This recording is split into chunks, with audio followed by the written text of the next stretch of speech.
As many fishermen know, the inevitable issues you run across while on the water can easily put a halt to any tournament strategies you had going into the day. When at this crossroad, it's hard to flip a switch and try to make the most of your time on the water. From our good friend, Nolan Yeager, he sure does have a story to tell you. With an impressive tournament resume and hours behind the old gambler, when it came down to boat problems, he looks for nothing but solutions to find the pedestal and the big green fish that drive our addiction. Dude, so Nolan, man, I was telling Hunter before you got here, we've really only met and hung out maybe 3 or 4 times, but we've been in a fishing group message for now 10 years. It's a weird deal, but it seems like we know the ins and outs of our lives, and it's pretty cool. And that all started with fishing, right? Yeah. Honestly, I want to say it was Emily added me back my freshman year of college. I know y'all been in it for a while. My old fishing partner back in high school, Matthew Wilcox. I don't know if y'all remember him, but I know he was briefly in it. And he bragged to me about it then, and I was like, "Oh man, like that's just some goofy message. That'll die." And then she told me about it, and I started seeing all these group snaps fly through, and I was like, "Huh, that seems pretty cool." Like Ethan, Hank, Sam, all of them. I'd met Ethan and Hank recently at Dardanelle that same year, I believe. Yeah. But she added me. Everybody talked a little bit of trash. Yeah, and that was always the deal. Is like you get put in.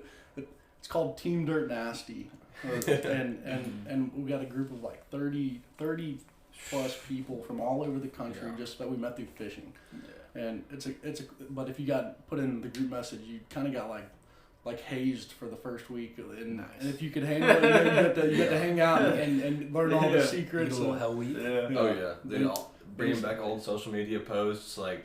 Yeah. When you're looking goofy, like a little high schooler, chubby and looking, sort of baby fat on you. Yeah.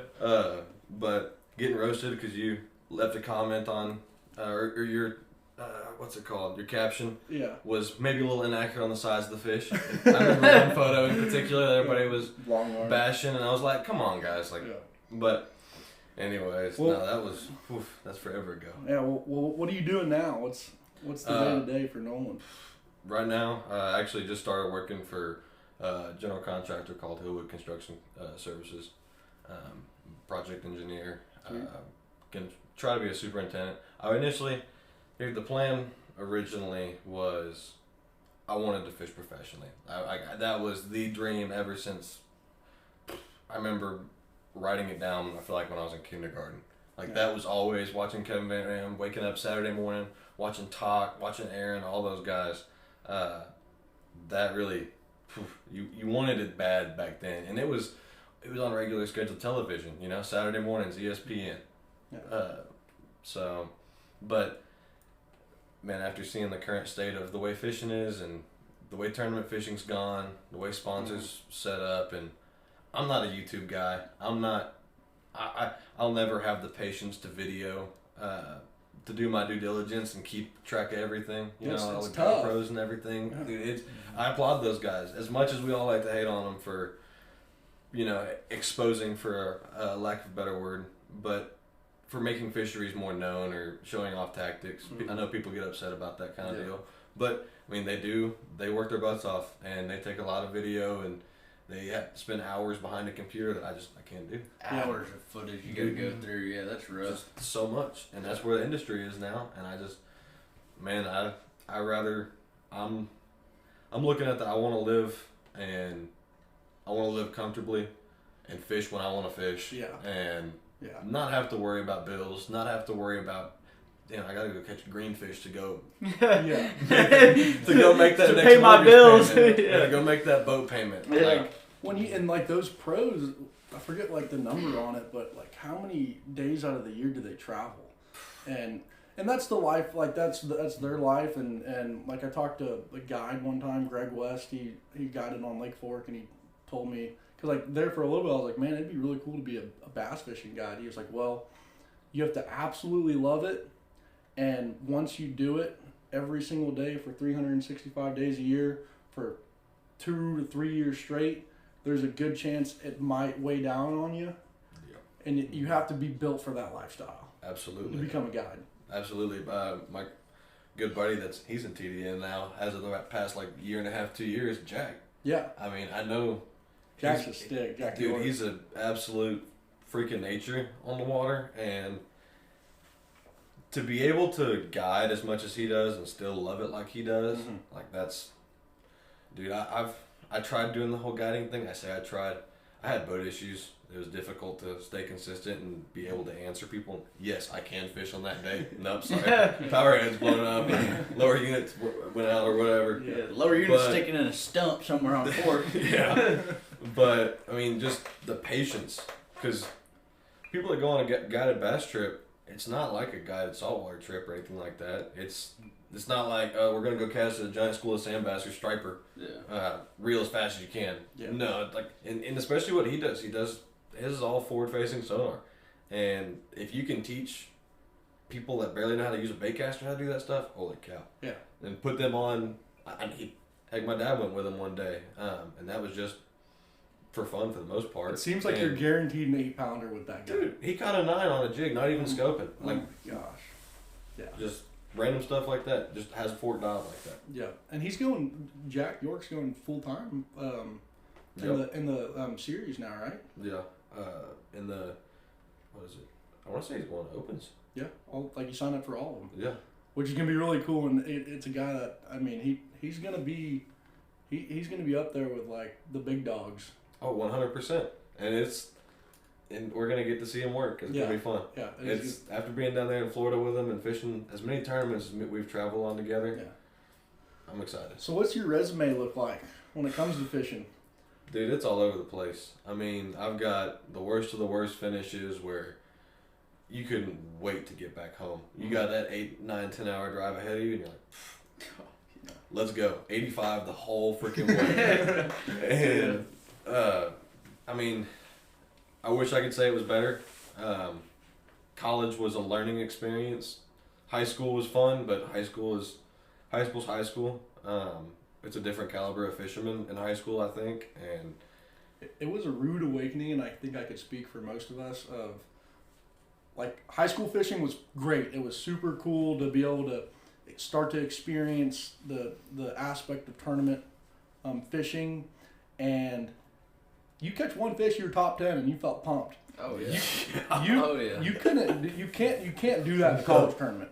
No. I mean, and it was a slap in the face, but it also like made you work harder and realize, okay, you got to put in the time, you got to put in the hours on the water, the 4 or 5 days of pre-fishing. But then again, some people didn't need that. But yeah, it was cool, that whole process, working your way up. But yeah, tell us about that day you had that you sent me and posted on Instagram. It was funny because I texted Nolan. I was like, "Hey, can you send me like a fish picture or something?" And I asked him for a quick rundown on it, and he says, "I'm not much of a writer," and sends this beautiful paragraph. I felt like I was there, but now I just want to hear it. Oh my god, dude! There's so much that I cut out. There's so much that I left out. I have a second version of it typed up in my notes. My granny was upset with me because I was sitting there. She kept trying to have conversation, and I'm sitting here typing up on my phone the whole time. Fresh back from work, first day back at her place. But no, dude, that was so. Start off that morning. It's probably low 40s. It's pretty chilly, or heck, it might have been high 30s. It's cold. It's pre-spawn, February. Practice went from just absolutely awful. I remember on a phone call with my dad, man, this lake sucks. Yeah. Like, F this lake. Dude, I don't even want to fish this. Like, I didn't have a fishing partner. My partner, I forget what he had going on, Riley. I kept telling him, dude, you're going to want to be a part of this. I promise you. Like, this weekend's going to be special. He's like, dude, I can't. I can't. I'm like, all right, whatever you say. And it's one of them deals where lake's low. I fished a whole new part of the lake. Those of y'all who fished Rayburn, y'all know you can fish.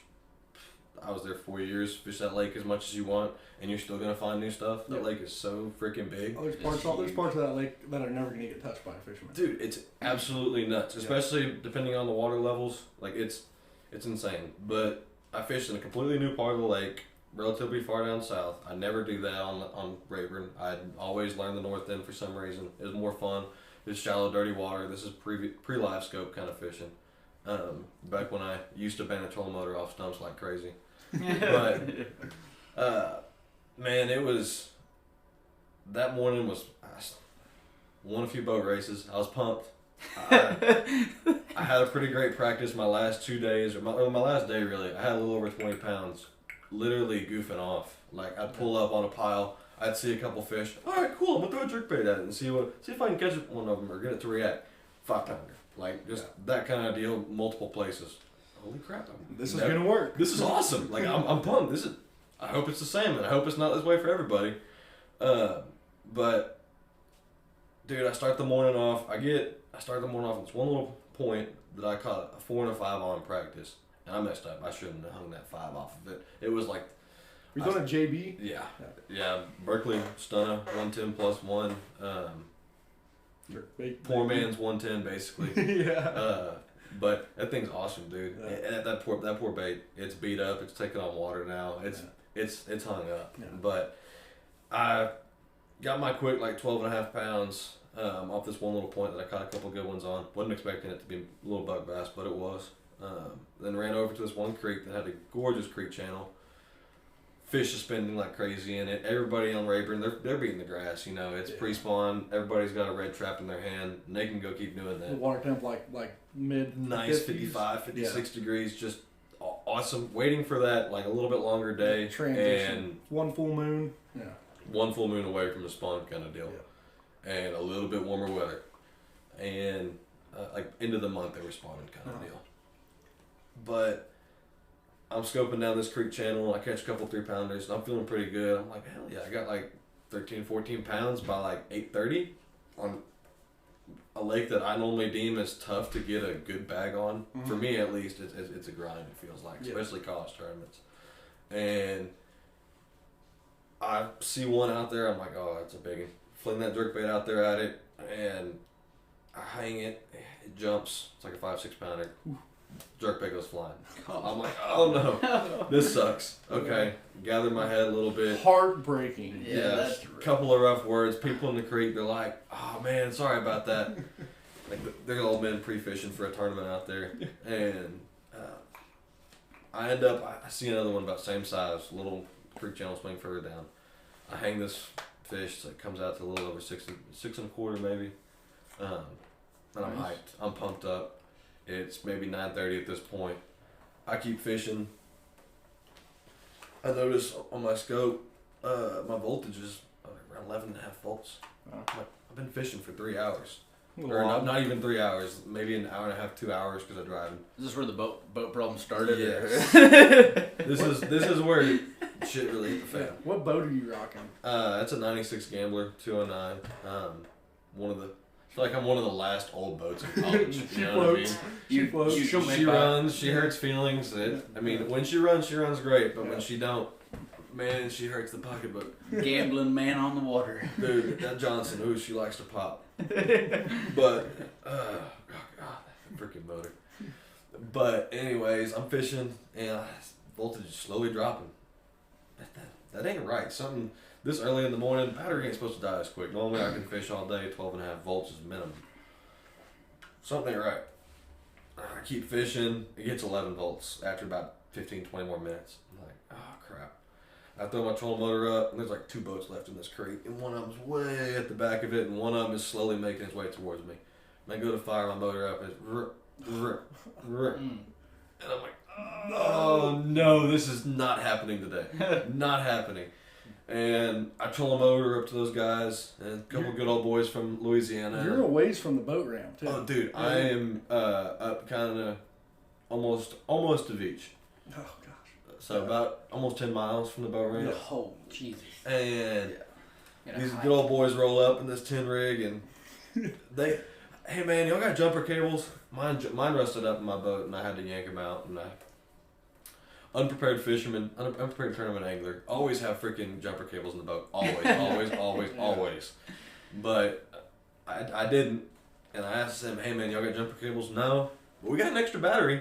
Thanks. All right, cool. How So, much money you want? Yeah, well, no, not that, but I throw my life jacket on because, you know, gotta have, kill switch has to be on while you're moving, but motor can run and you can still walk around the boat if it's in neutral. I'm fishing solo, so I'm back there, I use my pliers, I take the nut off, and I take the nuts off, take my jumper cables, and I like set them on this battery, and I go run over to my motor, fire it up, fires off. I go back there to go lift them off, and this freaking motor, it likes to die if you're not giving it a little bit of gas sometimes when you fire it up. Just a little bit of catch up every now and then. I could not keep it running. It took me about 5 minutes running back and forth finally to get it quick enough And it's to cold. like let that hot foot rest in enough tension to where it was giving gas, to where it would stay running long enough to get on that other battery, get the nuts tight. That was the problem, was getting the nuts tight and then running up to the motor. Yeah. But I finally do that. It's a little after 10 at this point. I start driving around and charge my batteries up, get that alternator running, and I got no cell service. I go to call tournament director. Hey, my battery died. I got a few good fish. I feel pretty good. I'm fishing solo. Is there any way I can go park my boat up at what is it? What's the boat ramp? Twin Dykes. Yeah. That's where I lost. Say, can I park my truck over there, or park my boat at Twin Dykes? Have one of y'all meet me there, and stay with the boat. I go drive to Tackle Addict or wherever. Go grab a battery right quick and throw it in. Well, no. I mean, if you got a partner, they can. Oh, So they gotta stay with the boat. Dude, I'm fishing. I just told you, I'm fishing by myself. No, there's nothing you can do. I start thinking, man.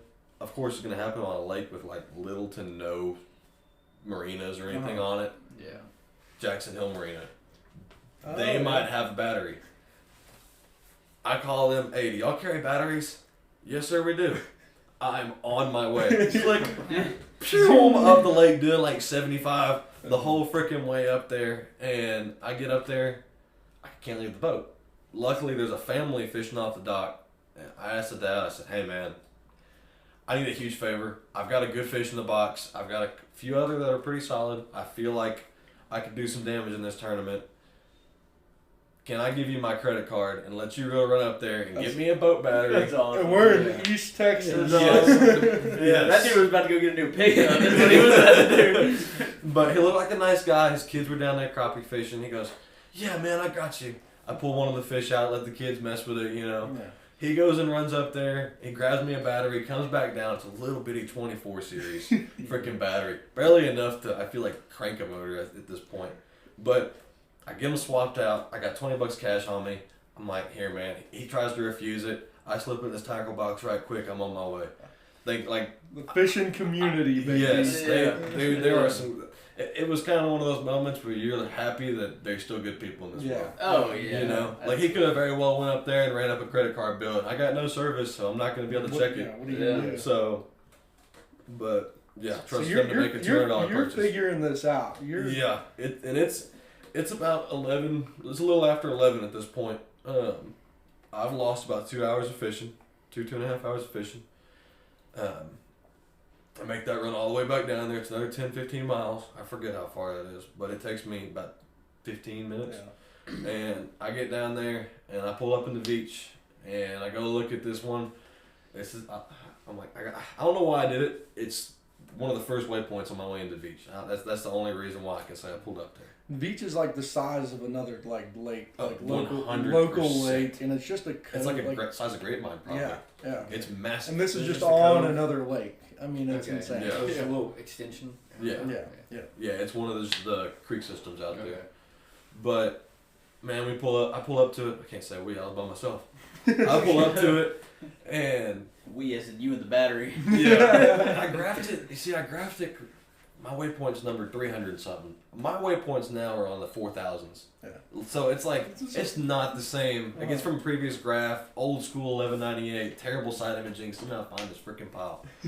And I checked it the day before. Didn't have any fish on it, but I was like, man, that looks like it'd be a fish. Like if I were a fish, I'd sit there. Yeah. Like I'd sit there and wait for some shad leaves to come That's up. always how I think about it too. I'm like, I would it's kind of like a McDonald's on the corner. Dude, 100%. I pull up, I look at the brush pile. There ain't nothing sitting on that freaking brush pile. It's arid as hell. I start looking around this drain. It's probably 20, 30 yards wide, maybe 50, 60 yards deep. And I look over and I see this great big freaking dot. Or not dot. I mean, you could tell on live scope. You know, Good read. when they get so big, they swim in and out of your beam kind of deal. Like, you see the head and the tail and the body's missing, then all of a sudden the body hits and you're like, whoa. Yeah. Like, that's a catfish. I'm not this lucky. No. The way my day's going, this is going to be a great big But old I'm still blue going to cat. throw at it. 100%. I'm not just going to turn this fish down. Yeah. I throw at it, and man, like, by my second or third cast, I hit it, and I start watching this jerkbait slowly get towards it, and I'm like, oh. And I get it like 3 feet over its head, and I think, oh, she ain't going for it. And I don't know what the hell happens. If that jerkbait just twitched just right or something, she flipped around, did a 180 on it, and my reel just, like just that nice, beautiful scream. And you got 110 hook, or not 110 hooks, but basically 110 hooks. You're like, oh my God, please don't pull so hard. Please. I got 10-pound test on and we're right next to a brush pile. Please, no. I fight this fish for a minute. Recipe for disaster. I fight it for a minute. I think it doesn't jump for a while. Surely it's catfish. 30, 45 seconds in, leaps. I'm like, oh my God, it's a giant. I net it. I freak out. I've got a video on my phone where I'm like shaking. I'm so pumped. I couldn't wait. I was like a little kid in a candy store. I weighed that fish. I said, most people don't throw that fish in the box. No, this fish is too big. I gotta see how big it is. It's too cool. I got a 6 in the box already. I want to guess how much I got. Yeah. And I throw it in the box. I'm hyped, I get back on the trolling motor. And that's four, right? I got 5 fish in the box. Yeah. I got an 822, one a little over 6. I didn't weigh the 6-pounder, but I knew it was over 6. And then I had a couple 3s, and then like a little squeaker, 14 and a half, 15 incher, like 1.5, 2-pounder. I get up on that trolling motor. I can't remember if I retied or not, honestly. I feel like I probably didn't, just because I was too happy. And I look over, nothing's in this drain. I mean, what would be the odds that there'd be 2 fish in this drain that could, save my tournament? I turn the boat around and I start going, and there's this other boat coming in on this ridge that this drain's a part of.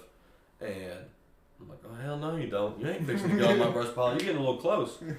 About that time, I look down at my scope and I see this dot slowly rise up out of this pile. Ooh.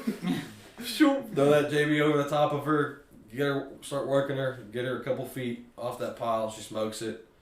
I start fighting this fish, and I know, oh my God, I'm getting another chance. Yeah. Like, I lost my big one earlier this morning. I'm getting 4 chances. This is my 4th chance so far at a big fish. I cannot let this fish go. This is a crucial fish. I've never had just a stellar day of college fishing, I feel like. This is it. And I fight this fish for a minute. It runs out towards open water, and then just when I think I got it whooped, it runs like a freaking grouper straight into that brush pile. And it's sitting there, it's sawing. Like, you start getting sick. I felt like I was fixing to throw up. I felt so bad. It was so disheartening. So close. And dude, you got a jerkbait on, 10-pound test. I'm in a brush pile that probably some East Texan sunk, so there's rope, all kinds of crap down there. Yeah. There's probably cinder blocks. Like, it's... Give it another pull and it's gone. Yeah. Like, this is... I'm surprised this fish is still shaking. And after about 5 minutes, I get over the top of it. I reel down as far as I can. I slowly start pulling. And about that time, it goes 2 thumps down. And slowly, I felt like the whole brush pile was lifted up. It's this freaking like 6.5 pounder. I'm like, oh my God. I net it right quick. I freak out. I know we got a storm system coming in. We got bad winds, like 25, 30 mile an hour. And it gets gnarly out there. Oh my God, it gets bad. Yeah. It's like the ocean. I've never been so comfortable in my life that I said, I'm done fishing. Yeah. I was like, dude, 2 6s and 8. Yeah, and it's a little after 1 at this point. Yeah. Like, I'm like, dude, it's 1:15. I'm almost 20 miles from the boat ramp.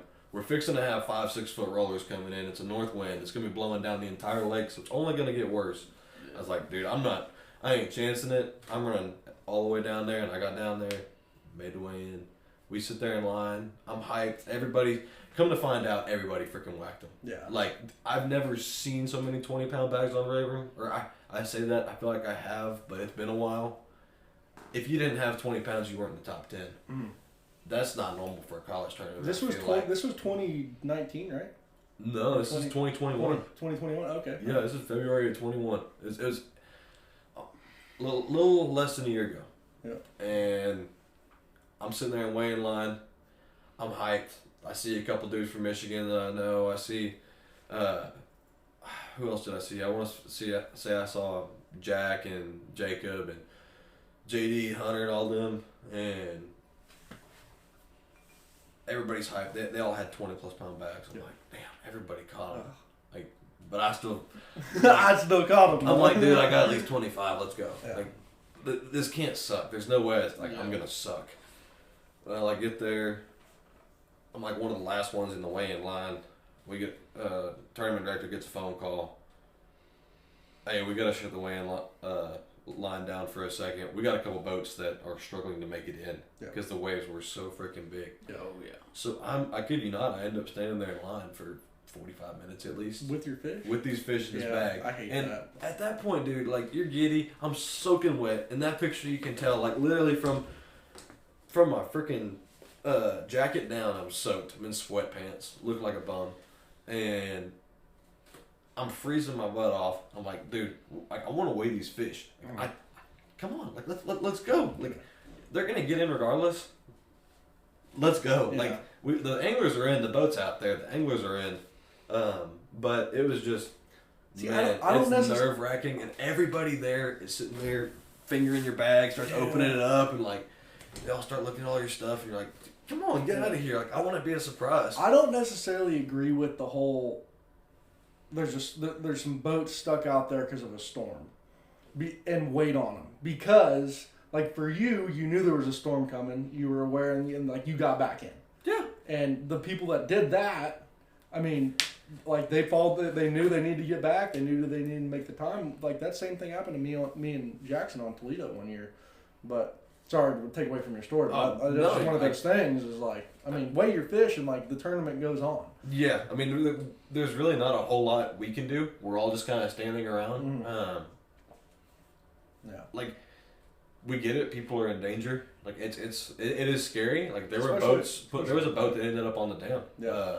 I mean, it got big. Like, I'm not gonna sit here and play around. Like, I was sitting there. I mean, I was chilling. I was driving 14 miles an hour all the way back to the boat ramp. Yeah. I knew. I was like, dude, it's already starting to roll. Mm-hmm. I'm getting back. Like, this is. I've been on Rayburn too many times when it's big water, and that lake gets scary fast. And those rollers get wide too, Dude, so it's like you can't run. And my biggest worry is I'm gonna come in a stump, or I'm gonna come in a wave that's so deep, I'm gonna hit a stump that ordinarily is 3 foot underneath the water line. Yeah. You know, you get a 6 foot swell. I mean, that's top to bottom 6 foot, so you got 3 foot of water line that's normally not there, and you can come down and just whack and punch a hole. And I mean, I've heard of some pretty bad horror stories of people coming down on stumps, and it's not good. No, it kills people. Yep. Like it's dangerous, but it's a real thing. I mean, yeah. Thankfully, everybody made it back all right. You know, it wasn't one of them deals where people were hurt. Thankfully, and the reason why those boats sank was because they had motor issues, and their boats died out there in the middle of the lake, rocking around. But yeah, and that's one of them deals where you think, man, like, as a tournament angler, you got to take a step back and go, is my life worth running across that lake right now? Like, I messed up. I'm not going to make it back to weighing on time. Yeah. Is my 15 pounds of fish really worth sinking my boat? Or do I need to get on the bank somewhere and exactly. sit it out? You know that it's going to, I mean, storm systems pass quick. Mm-hmm. Like, when it's a day that's not windy all day, and all of a sudden winds pick up to 25 miles an hour, give it an hour and a half, you know. Well, a lot of people that don't spend a lot of time on the lake, they don't realize how crazy these just a 25 mile an hour wind can get on a lake. Oh yeah. Because you think boat wrecks and you think ocean, you think storms, you think ocean, but like whenever you're on Toledo Bend or Sam Rayburn or Texoma, Texoma's a Jesus. bowl. That is But- a rough lake. But if you get caught in the middle of 30-mile-an-hour wind, Yes. 4.5, 5-foot rollers, and a 21-foot boat, that's as best you're gonna get out there whenever you're bass fishing. But I mean, Yeah. you're in trouble. Yeah, and it's one of those things where I'm guilty of it too. My old man, he loves to give me hell about how bad I am keeping up with stuff on my boat, just because we all like to fish so much, we like to let things go. But just because those Saturdays where it's like, man, I could really get a bunch of things fixed on the boat, or nah, they're not hurting it that bad. I can go fish today. Yeah. And and it's, you go out there and your bilge pump goes down, or something's not sealed up right, or your motor goes down for some reason. Like, it's just, there's too many variables that are out of your control. And I know we've all experienced those as tournament anglers, where just forgetting the plug. Yeah. I mean, Yeah. easy as that. Yeah. Just forgetting the plug. yeah, Too excited to go fish. Dude, I've had many of those, and my favorite time. So I'm not trying to interrupt your story, but best thing that ever happened to me was I had surgery one day, and so I couldn't get in the water, but I wanted to go fish. So I took my buddy Jacob. Well, I forgot the plug, and we're rolling through, and on Joe Pool, the marina's long. So I'm idling through this marina, and I look back, and I'm throwing a wake, and I'm like, damn, something's not right. So I tried to get on plane, and it took my boat an hour and a half to get on plane. It got on plane, but took it an hour and a half. I get on plane, I looked at Jacob, I said, hey, did you put the plug in? No, I undid that strap. I thought you were doing it. Like, well, I didn't do it. And then he was like, well, it looks like you're getting in the water. I said, I just had surgery. I can't get in the water. And he was like, you got to be kidding me. I mean, water's like 48 degrees. Like, oh, yeah, 15 mile an hour wind. Like, he's not happy at me at all. You don't want to put the boat back on the trailer. But simple stuff like that. Yeah. Like, So you got your bag. You're in line. Anxious to get a weight on it. dude. Yeah, we finally get up there. I want to say they came before me. I think it's funny how you keep saying we too. You and the Yeah. you and the battery. Me and the 5 fish, no one in the battery. Did you have the battery in the other hand with the? Oh God, no! That battery, that little POS 24 series. You better put that on the wall or something. No, dude, I got. It's in the But trash. anyways, now a good buddy of mine, Gus McClary, actually, he waxed him that day, and I actually came in third. Shit. I had 27.4. He had 28.3 or 28.12, something like that. I think he had 28.12, and then the guy below him had 28.3. But I mean, I was a little bit deflated because I'm like, damn, I came in with 27 pounds, Yeah. biggest bag I've ever weighed in my life. I came in with it by myself, Which is awesome. and I get third in the MLF tournament where all you get's a natty qualification and the oh so awesome $500. That And then what's first place for that?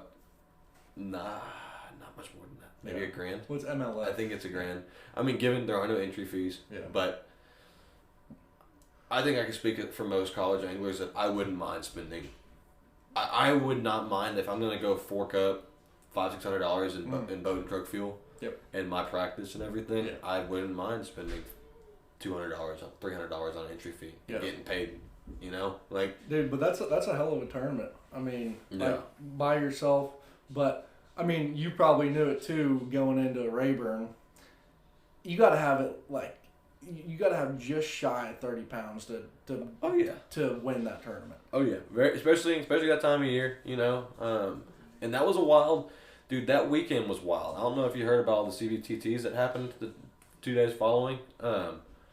My buddies Hunter and JD, they actually ended up winning both the next 2 days because it happened. So we had a rescheduled tournament from bad weather that was supposed to be on Toledo that ended up, they moved it to that Sunday. And we already had a CBTT, Collegiate Bass Trail in Texas. We already had a tournament that weekend scheduled for that Saturday. So we had MLF Friday, CBTT Saturday and Sunday. And dude, I tried so hard to get people to travel just to stay the extra day or two. Because I was like, dude, come on, y'all came down here, y'all drove to come fish the MLF to try to qualify for a natty. fish for some money tomorrow. Yep. Like, come on, you never know what's gonna happen. It's Rayburn. Like, that's so true. You never know what's gonna happen. My buddies that won that first day, they weighed in 10, 11 pounds the next day. Like, it just Rayburn is that. Yeah, it is. It's that lake, you know. Like Well, that lake sees more tournaments, more traffic dude, than any other lake in the country. I would say. I've never seen a lake that can withstand it Mm-hmm. and still fish like it. When does. it goes back to the conversation of there's just areas on that lake that are never going to be seen by a fisherman. It's that the vast amount of water on that lake is just unfathomable. Absolutely. Yeah. Absolutely. But no, so I catch a 9 that next day, that Saturday. I went big bass. You're on a roll. I had 19 and change. My battery died again. Come to find out, my battery charger went bad, which is what killed my first battery. So I literally did not finish a tournament day. I did not finish a tournament day of fishing. I was done by 1 o'clock the last 2 days because so I got a lithium, and the way it's hooked up, it charges off my cranking battery. Well, my cranking battery never got charged. It's my charger battery. Or my charger on the lithium, it senses when your cranking battery is over 13 volts. And then it starts charging your lithium. My cranking battery never got fully charged. So I never got a fully charged trolling motor battery. Okay. So my trolling motors within, and I don't know if y'all know this about lithiums. Lithiums don't just slowly die.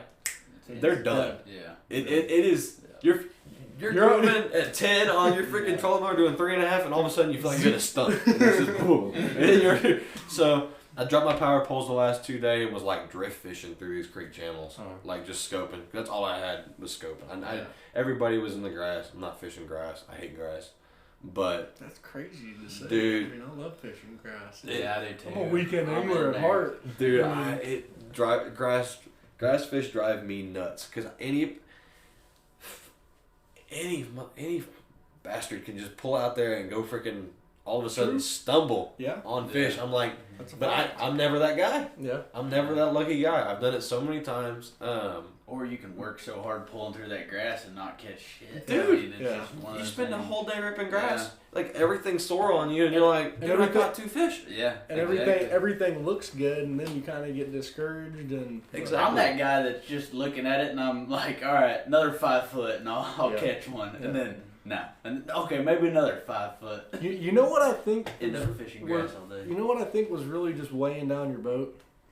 All the snacks you have in that boat, dude. So what's this Oh taco my God. stand I heard about? Oh, dude. So you're talking about the PK weekend? I'll be completely honest. I fished for a decade and fished 100 different tournaments, and I'm like, for me, it was maybe a tortilla, some ham, some cheese, and that was Just it. the basics. And like, I mean, you would forget a water sometimes. And then we're sitting there on the lake, and there was a buddy's birthday party, and we were all just kind of meeting up at 12 o'clock. We were hanging out, and Nolan, this is the first time I met this guy. He's sitting down and gets in the day box, breaks out a Topo Chico, breaks out a bag of limes with a knife, and then some salt. And then next thing you know, he's got like just some pre-made tacos from Maria herself. Did I really have tacos? That's what I think it was the Topo Chico that just gave the illusion that there was tacos. I don't know, man. That weekend was such a daze. But you're prepared on the lake when it comes to food. Maybe not battery issues, but Yeah, we've been plagued with battery issues, but I like to. yeah. Dude, I get hangry on the lake, and I feel like it's one of them things where I didn't used to do it. I didn't used to eat a lot when I fished because I feel like I don't fish as much as I used to. I spend a lot more time in the seat driving around looking for fish than I did back 5 years ago. Yeah, you're deep water fishing. Like I fish so much more deep water now, and so, dude, you gotta have snacks while you're islanding around grafting. Like sometimes, like if you're gonna be out there for the entire day, bring a case of beer with you. Sipping on a couple brews. But it's just I guess my dad he's the one that kind of got me on that. Cause I remember as a kid, man, we'd bring fried chicken. Like we go on lake days. Fried chicken. The leftover Chicken Express family packs. Y'all families ever get that? Like 30-piece tenders, and you get a couple 30 pounds sides. of okra. Yes. Yeah. Tons of okra. Never touched it. Never touched it. Mashed potatoes and corn nuggets. But Some Tony Satch. oh yeah. Yeah. Yep. No. But you know, it was just break out the cold fried chicken. Yeah. You know, and that was on lunch. I remember being like 8, 9 years old, and our old fish and ski champion. I say old. No, I had to have been 10 because I was a 2010 champion. Out in Texoma, foggy as hell. Break out the fried chicken, you know, from the day before. Sounds like you need to hide a battery in your lunchbox. For Instead real, of 30 dude. pounds of okra. For real. Golly. But No, it's funny. And Yeah. it was always just one of those deals where, I mean, it really isn't that crazy to have food like that on the boat, but you know, dude, you know what- it wasn't me, and What changed my life I was... think it was jealousy to be completely honest. had to have been. Yeah. Had to have been. Changed my life was my buddy Jacob. When I started fishing tournaments with him, his mom would pack us each a box of Uncrustables. Ooh. And they were just so easy to throw in your mouth and go, you know, and they tasted so good. I would end up eating a box before 10:30, 11 o'clock, and then ask anybody else if they had any more sandwiches left. It was And bad. that's when you hope she packed you some Yeah. toilet paper too. Yeah. Yeah. I think I gained 30, 40 pounds during tournament days. That's funny. So are you fishing now? I know. Well, I mean, I know you're fishing now, but it's like with a lot of us where we get out of the college scene, tournament fishing. It's not 4 or 5 days a week anymore. no, I mean you can't do that. You can't sustain it. Mhm. I challenge anybody that says that they can on. Cade Ruger. Well, Cade, I'm coming for you, man. yeah. No, that's different because Cade's his own boss, Yeah. so he gets to. Yeah.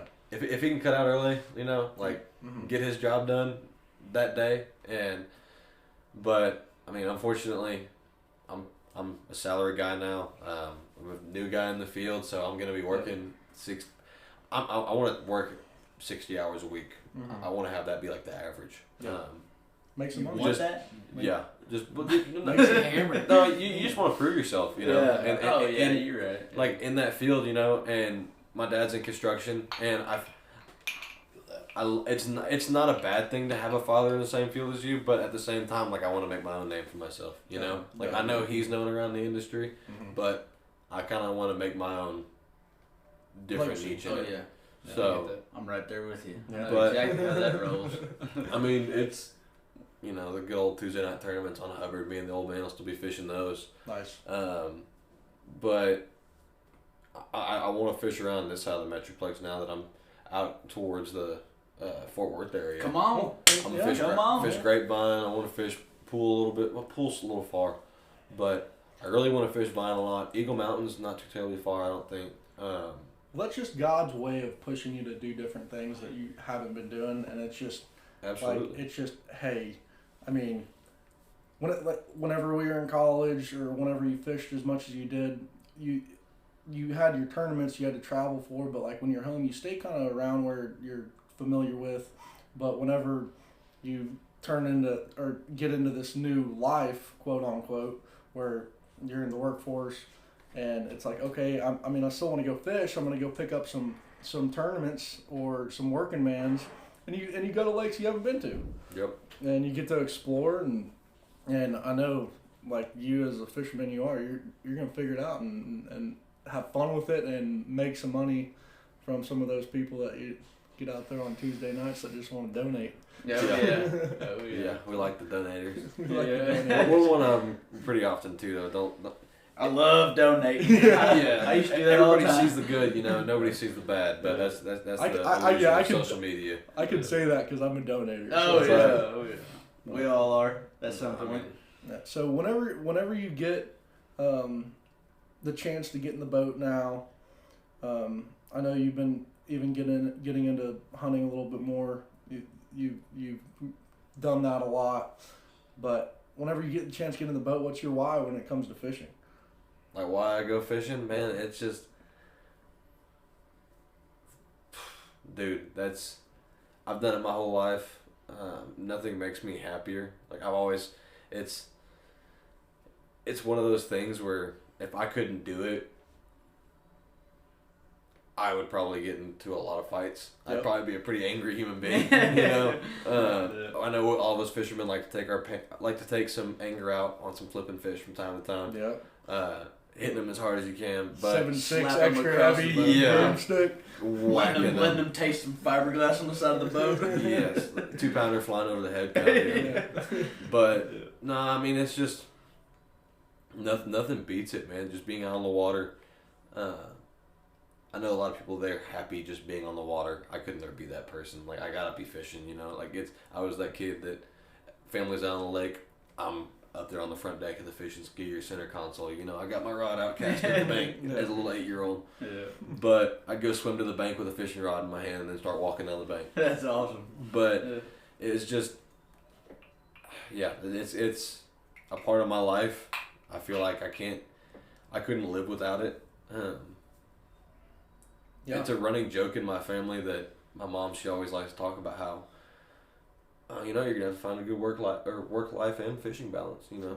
And I'm like, yeah, because she's talking about in relation to women and relationships, you know, because girlfriends do, you know, they get jealous of your second wife being that boat, you know. And it sucks, but I feel like we all kind of need our own. We all need our own vices and our own outlets, and I feel like if I didn't have it, I'd get sick of whoever I'm with.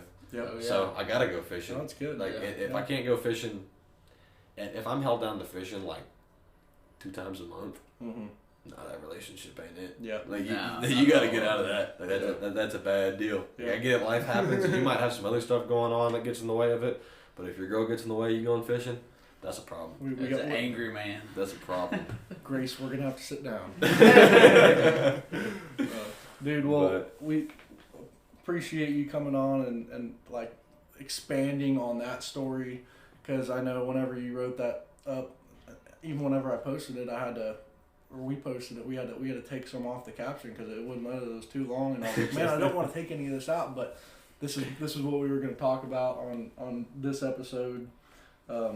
If there's any ats you got on Instagram or Facebook that you post your fish Facebook's on? just Nolan Yeager, and then I want to say my Instagram's Nolan_Yeager_fishing. I can't remember honestly. Hey, real original, man. Come on, Dude. Oh yeah, I'm really original with it. There goes that roasting again. But I mean, dude, that's the problem with fishing. Like I don't care enough about social media. No, yeah. Oh yeah, Like I get it, we have Completely to get it. like social media. People won't hear about stuff like this podcast. Yeah, and exactly.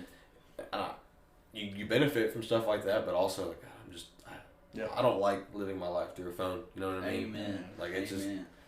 Well, I bet you there's gonna be people that hear this story and it got me amped up sitting here, and I want to go fish in 40-degree weather and Dude, have the opportunity at 27 pounds. You'll never forget that. Yeah. That was one hell of a story. That was pretty Yeah. good. That was I like sweet. that.